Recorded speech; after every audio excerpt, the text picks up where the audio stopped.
Today I learned that the disability with the highest unemployment rate is actually schizophrenia.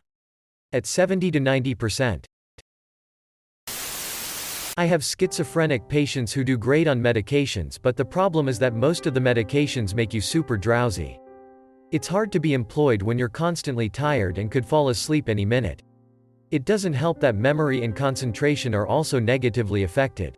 But at least they don't hallucinate anymore and have somewhat content and stable lives going on. Someone mentioned Clozaril earlier. Clozaril, while a very effective medication, is not a magic drug. It really is the last resort because of the risk of agranulocytosis, making a type of white blood cell level low that your body can't fight infections well at all. If you're on Clozaril, you also have to get your labs drawn every week in the beginning. Most people with severe schizophrenia do not have good family support, and so it is incredibly difficult to remind them to get labs done. They also have transportation issues, dollar issues, and other health conditions going on. So getting labs done every week would be the last thing on their minds. This is why it's difficult to prescribe Clozaril even if somebody could really use it. Unless I know a patient can really keep up with this regimen. I don't prescribe it even if they meet the criteria due to its life-threatening adverse effects. I have total 5 patients who I prescribe Clozaril for at my office, and they all have very strong family, friend support system, and family members always come to their appointments together.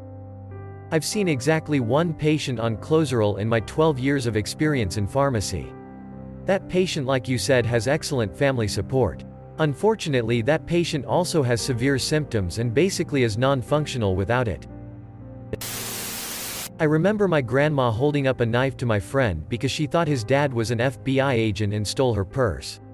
She hid it outside. Her TV spoke to her and would intercept FBI radio chatter through the static, and only she knew how to decode it. Lots of wild stories from her. I work in IT support for a college, and about once a year you usually get a call from someone clearly on a paranoid delusion episode who is absolutely convinced they are being tracked by some organization that is messing with their computer files and stealing things. Weirdest one I got was someone asking about someone who worked for university administration and wanted to know how I felt about working with him since he was the kingpin of a criminal organization. Wanted to know if I felt that was moral. As sad as it is. The usual answer in most of these cases is to just end the call in any manner you see fit and hope they don't call back. I also worked at tech support many moons ago and had a guy call in freaking out that terrorists have hacked his computer. I opened Word and it started typing on its own about bombs and kidnappings. After about 5 to 10 minutes of analyzing and listening to him read off what was being typed, MF had turned on dictation mode and the app was typing out the news from a nearby TV. So sometimes they aren't crazy. They are just dumb. It's a good story though. That's an excellent story. Got any more from your tech support days?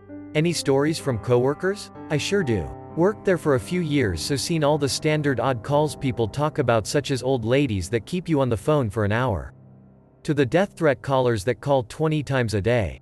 One time an older gentleman called in for virus tech support. He was in a bit of a panic as I was getting a summary of what the virus is doing or error message from antivirus.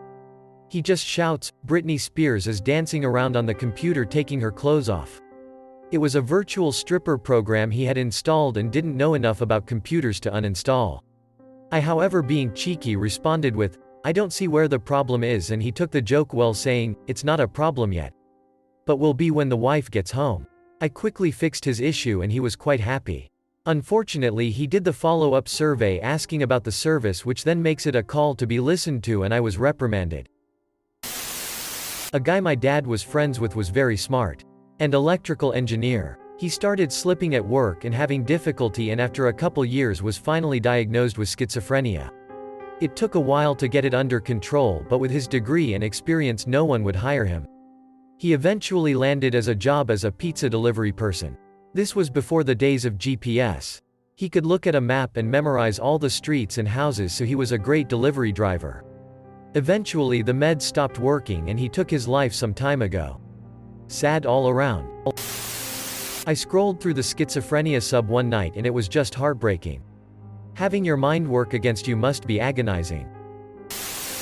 Well, when you have a hard time discerning hallucinations from reality and they're uncontrollably dark most of the time, yeah, that makes sense. My grandmother was diagnosed with paranoid schizophrenia, and she would just scream at random times throughout the day that people were coming through the walls at her or that there were people in the trees in the backyard. Just wild stuff. Sometimes it was just really random things like, I was probably 12 to 13 when she lived with us and I came up from playing games at like 2 a.m. and she was at the kitchen table with a packed suitcase. And it went something like this. Me. Oh, mornin' grandma. Where are you going? GMA. Oh. My prince is coming to pick me up soon. He's sailing in on his yacht. Me.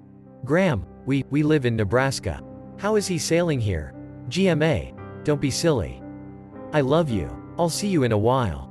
Me. Alright. Love you too. I'll see you tomorrow. GMA. Silly, good night.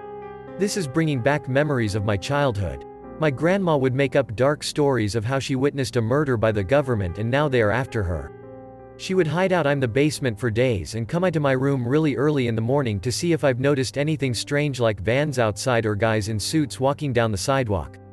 She once walked in on me in the shower and talked to me about this stuff for close to a half hour. It is draining. Not quite the same, but my grandpa suffers from a form of dementia brought on by Parkinson's disease. He occasionally thinks someone is after him. In particular, when he gets sent to the hospital after falling and they have to strap him down in order to keep him from hurting himself or a nurse. And then he gets the idea that there is a gun in the garbage and that a nurse is coming by later to shoot him. It's definitely not fun for him or us. Completely believable. I once met a guy who was a year from finishing his medical degree. He was a family friend of my partner. I heard that a year later, just after graduating, his girlfriend broke up with him. He very quickly spiraled down and ended up in mental hospital. His family got him out, against the advice of the psychiatrists, and he was diagnosed. But the family were looking for a second opinion. His family left the room for a few minutes and he tried to kill himself. He was apparently very smart. But it just happened. His own mind went against him. Apparently his family had some animosity towards the ex-girlfriend. I suspect that to her, the man she loved was suddenly acting abusively. So she left. She didn't know that he was ill. Huntington's can be the same, with that. People often appear to ruin their lives in their 40s. Driving away all the families. Before the physical symptoms kick in. I grew with my mom going through Huntington's for as long as I can remember until she passed in 2016. Her two brothers both passed away from it. I got tested and somehow didn't carry it, thank God. But it's one of those diseases that you grow up assuming you have it and you base all of your life decisions around betting you'll be gone by 50. I have 3 other sisters and only one of them has it and she's just starting to show symptoms mentally. Not physically yet, but already her behavior is clearly driving a wedge between her and my siblings, but we all know it's a sign of what's to come. She was smart enough to do IVF with her husband. And has 2 healthy kids. But I know those kids are going to go through exactly what I did growing up. It's a brutal disease for everyone around the person going through it.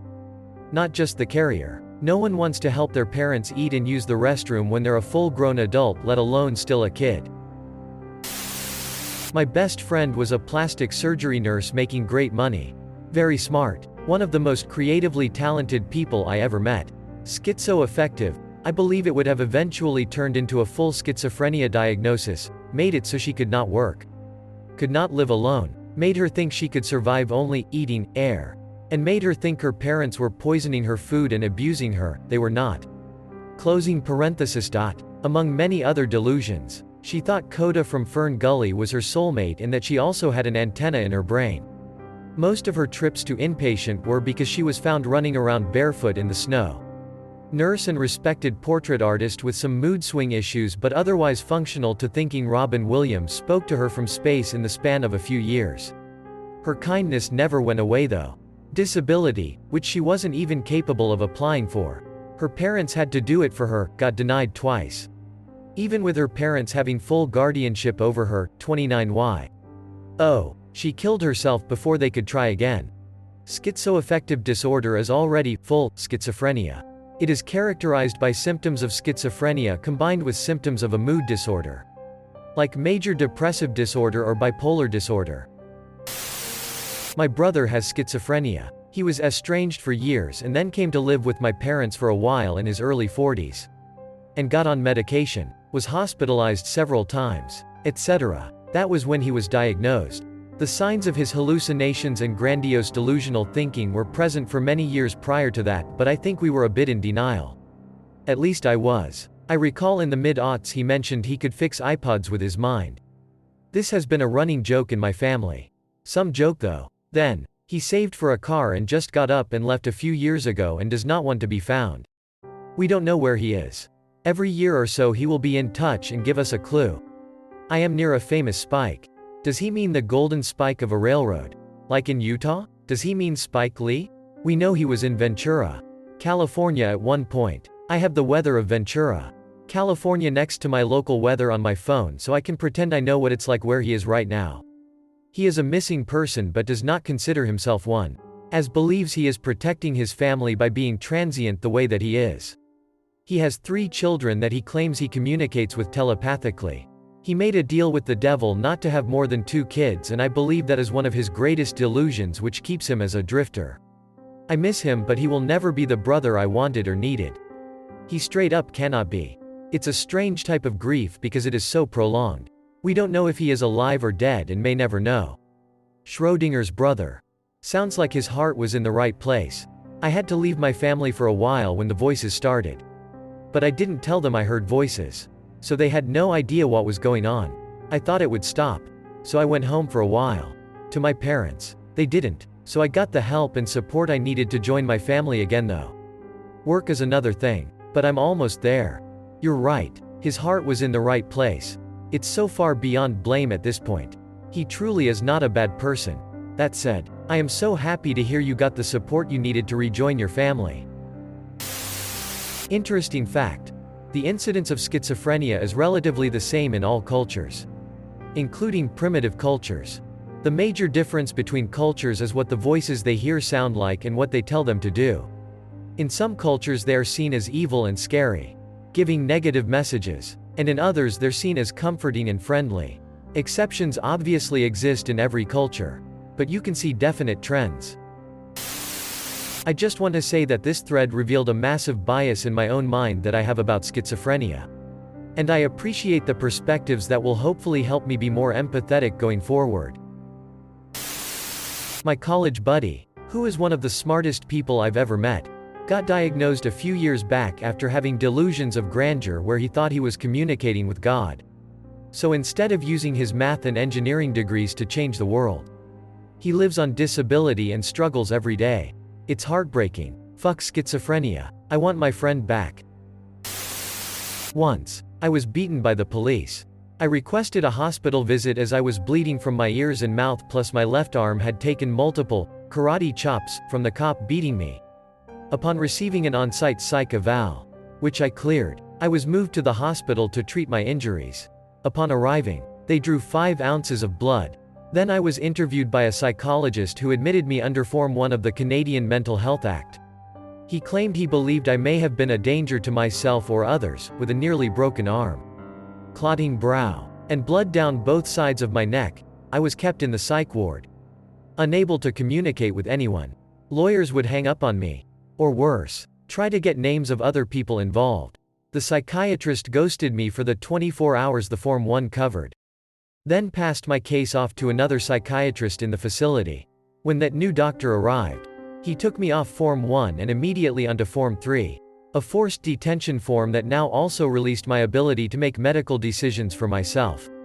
I was prescribed full dose of anti-schizophrenia medication. They administered it and I began developing nightly seizures in the bed. Nobody came, and nobody wrote it in the reports when I tried to talk about it in the mornings. That was a year ago, and although I am no longer on the medication, I face serious energy problems in my day now. My chemical balancing was almasi immediately. And permanently fucked up. All I can do is sit and be angry at the police as the Form 3 absolves all legal responsibility from the doctor. Max dose of paliperidone. I was never legally diagnosed as schizophrenic either. No reports of my injuries were noted, and the doctor that took me in from the police station had simply reported me as showing signs of acute psychosis. No note of the blood gushing out of 3 of my 5 facial or faces.